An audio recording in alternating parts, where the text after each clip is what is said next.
जय श्री राम। रामायण सिंधी शायरी में व्याख्या हिंदी में पृष्ठ 155 लंका कांड। इसके पहले मंदोदरी अपने पति रावण को समझा रही है कि श्री राम कोई मानव नहीं, स्वयं भगवान है, उनसे बैर मत रखिए।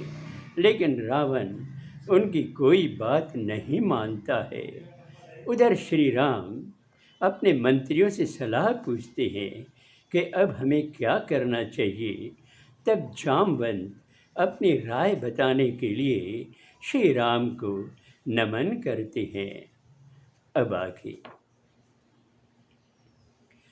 सभिनि जोग जाणन वारा, दीनन जादु खटारण वारा, मत मुझ आमहि जो रायो, बाली पुट खे दूत बनायो।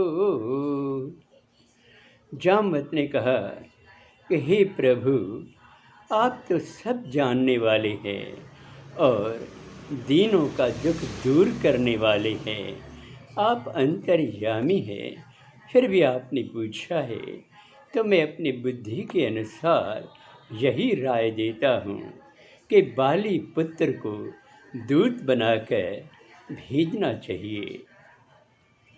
सभी निभायो सहिणो रायो, अंगद खे आराम बुधायो, लंका तो खे वञिणो आहे, पुत्र में जो कम करणो आहे। जामवंत की राय सबको पसंद आई। सब अत्यंत खुश हुए ये जानकर। तब श्री राम ने अंगद को बुलाया और कहा कि हे पुत्र अंगद, तुम्हें मेरा काम करना है और लंका जाना है।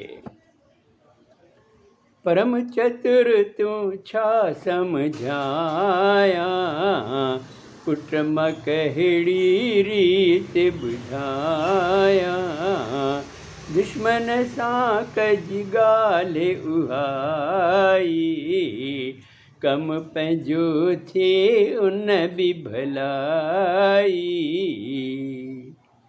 श्री राम ने कहा अंगद को कि तुम तो परम चतुर हो, ज्ञानी हो। अब मैं तुमको क्या समझाऊं, कौन सी रीति अपनाऊं कि मैं तुम्हें समझा सकूं। अब तुम्हें मेरा ये काम करना है, पर दुश्मन के साथ वही बात करना कि जिससे अपना काम हो जाए और उनकी भी भलाई हो। प्रभु चरणन में चित खिलाए, अंगद निकितो शीस निवाए, हुत अस लखा जोधो आहे, बाली पुत्र खे को ड्रपनाहे। प्रभु श्री राम के चरणों का ध्यान करके अंगद शीश निभाकर वहाँ से निकलते हैं। वैसे वो तो योद्धा हैं, बलशाली हैं, बाली पुत्र को कोई डर नहीं है। रावण जी दरबार वटे, पहुँचो सुमरे राम, सिंह मिसल हित हुत दिसे, बाली पुत्र बलधाम। अंगद रावण के दरबार के पास पहुँचते हैं और श्री राम का स्मरण करते हैं।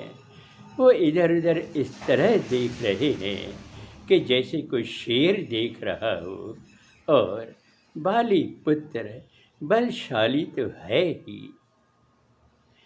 तुरत दैत खे हुन पहुँचायो, रावण खे इतलाउ करायो, दस रख लंदे हुक्म बुधायो, बांदर कहेड़ो आहे सडायो। अंगद ने तुरंत ही दैत्य को वहाँ पहुँचाया और उनके आने की खबर पहुँचाई। तब दशानन रावण ने हंसते हुए कहा कि ये कौन सा वानर है, हम भी देखना चाहते हैं, उनको बुलाओ। अब आगे अगले सोमवार को। जय श्री राम।